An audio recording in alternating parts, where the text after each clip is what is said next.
এই বাড়িতে তোমাকে শুধু আমার কথা মেনেই চলতে হবে, বুঝতে পেরেছো? তোমার কথায় কোনো কিছু হবে না। আমি যদি বলি ওঠো, উঠবা। আমি যদি বলি বসো, বসবা। বুঝতে পেরেছো? ব্যাস হয়ে গেছে, দুইবার ধাক্কা দেওয়ার কথা ছিল। বাবু বাবু এই না, আর 500 টাকা রাখো। আর একবার বলতে দাও, আর একবার। ঠিক আছে, 1 মিনিট বলো। শোনো, কথায় কথায় কেনাকাটা করা যাবে না, আর ঘরের কাজকর্ম তোমাকেই করতে হবে।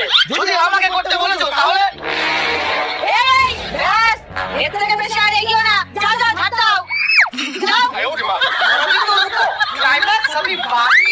এ হতচ্ছাড়া, তোকে বললাম বাজার আনতে, আর তুই এখানে বউয়ের সাথে গল্প করছিস। কি করে যাবো? তোমার বৌমাই তো সব টাকাগুলো নিয়ে রেখেছে। বৌমা, ওইটা বাজার করার টাকা, তোমার বরের টাকা না। ফেরত দিয়ে দাও। কেমন দিলাম? দিলাম তো নিয়ম বাজা। এই যে, পিঠে খাবা না খাবা না? কেন কেন? পিঠে কেন খাবো? আমি